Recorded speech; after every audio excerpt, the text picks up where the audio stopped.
Season 4 of Secession started out with a bang and with some pretty amazing economics lessons.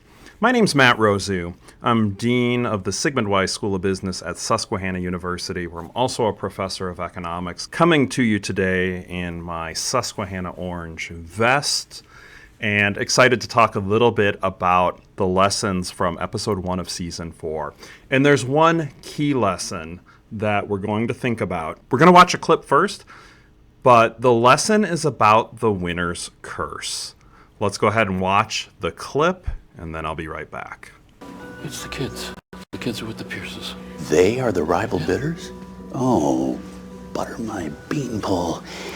So, she would like to get this figured out, in theory at least tonight. The uncertainty is not good. And they would like us to get our best foot forward on an indicative price tonight. Tell us. You there? Hey, yeah, I think we can get that together. Okay, so we're gonna go in and say 8. Yeah, we're starting at 8. Tell her what? We anchor at 7? Not a problem. Yeah. Not too insulting? No, it's fine. I mean, it's insulting, but it's not like you're wasting relationship capital. She hates you.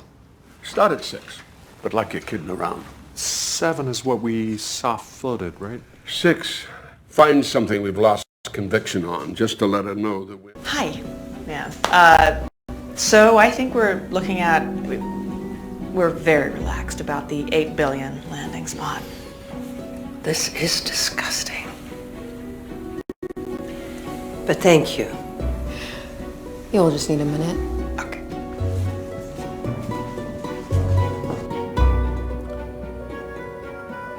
Right. Yeah, they didn't love it. What are they up to, do you think? I don't know. So she appreciates 8. Oh yeah? She appreciates it? Cool. But she wonders if there's a little more upside. Hey, so look, we were just wondering if we're not being played a little here, since this is all indicative. Okay, what did he go up to, Tom? Well, I can't tell you that. Come on, Tom, you can tell me. Did he go to 9? He didn't go to 9, did he? Well, we were just wondering, all things being equal, the asset does have a price, and it would be crazy to add an emotional premium here. So should we be looking for a backdoor on this? What's Dad's ceiling? Well, what's your ceiling? You go first, Tommy. Build that trust, brah. Well, his ceiling is your dad is just, I can't, Shiv, could we just talk? Our ceiling is 12. Off. Yeah. Okay, sure. Ours too. Okay.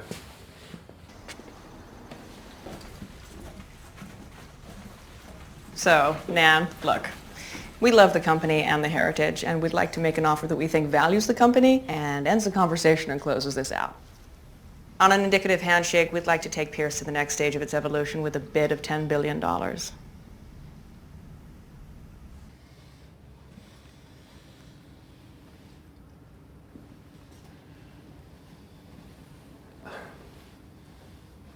So they're not accepting another bid.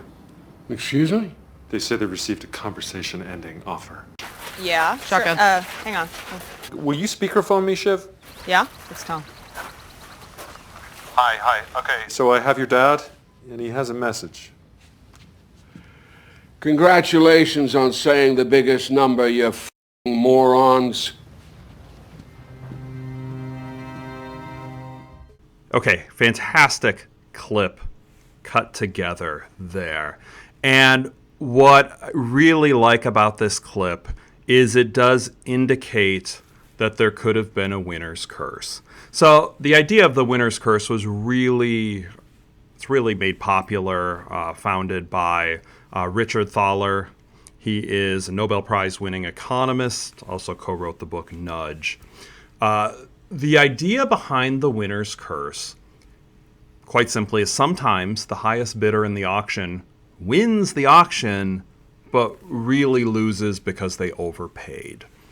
Now, this is most common if there is a common value for an item. So imagine for, say, like an oil field. There's some amount of oil there. People are bidding on the oil field. Okay? If 20 different people are bidding on an oil field, all predicting how much oil is in there, it makes sense that the highest bid is by the person who predicted the most oil is in that field. And if everybody's estimating how much is in there and they don't really know it, it very well could be that the person who won overestimates how much is in there. And so, yes, they won the auction, but they end up being out, losing money because the value of the item they got is not worth what they paid.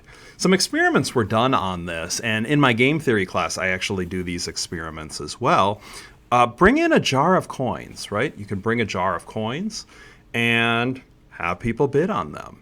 What often happens in these experiments is 80 to 90% of the participants, sometimes even more than that, will bid less in an auction for a number of coins.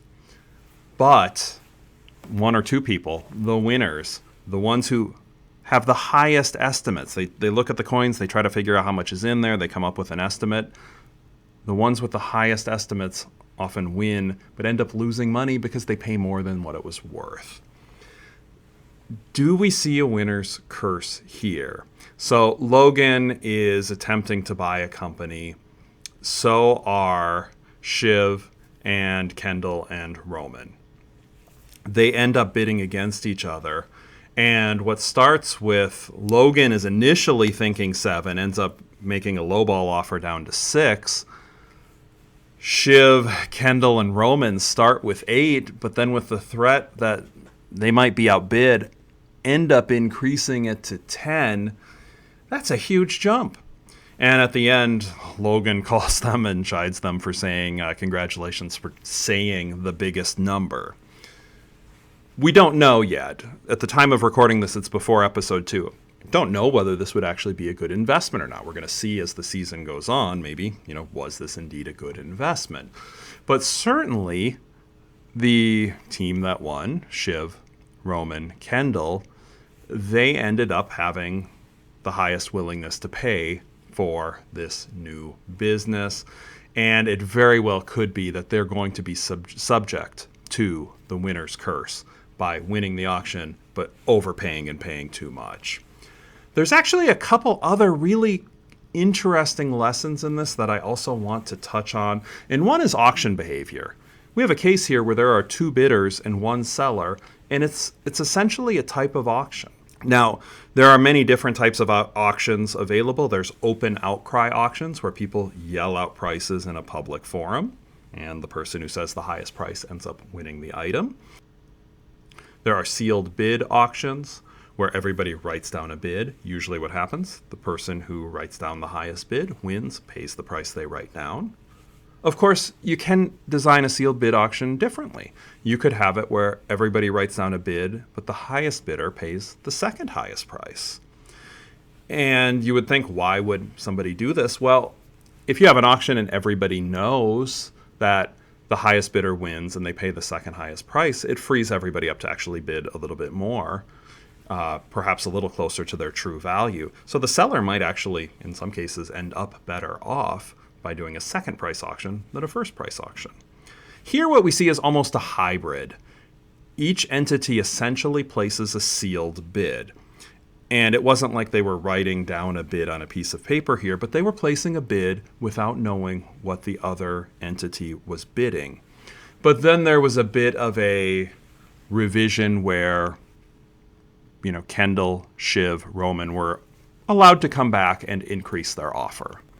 And they ended up coming back. So it's like a hybrid of a sealed bid auction in this particular case. So auctions, a lot of really interesting things to study in auctions, and the way that the family selling set this up was an interesting auction setup where it was essentially sealed bids initially and then an opportunity to revise upward afterwards. The other point I want to mention, the other economic lessons I think we can glean from this, is the idea of monopoly power and supply and demand. So there was one organization selling their firm here.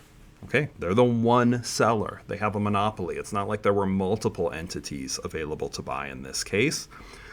Generally, when there's a competitive market, the price, comes down to the cost. And in this one, when you're buying a business, it's a little bit different, but you would expect the price would be a fair price based on the expected future returns. If you've got one firm and two bidders, you've got a supply and demand mismatch here. And it could be that there's a rate of return that the firms are really hoping for, but there's only this one organization to get, so they may end up paying a little bit more. By paying a little bit more, the expected return on the investment should be less, right? If there's a stream of profits to be expected, the more you pay up front, the lower your ROI is. Fascinating economic lessons in there. I think the really big one, the really fun one to see is an example of the winner's curse playing out. But with the auction setup, the monopoly and supply and demand, Succession really is coming back with more economic lessons than ever to start season 4. Thanks for watching. If you made it this far, please click like and subscribe. My name's Matt Rosu. I try to make economics content fun and accessible, often using pop culture references. During season 4 of Succession, I am dropping new episodes every Friday, so please tune in for more each week. And I'll look forward to seeing you in the next episode.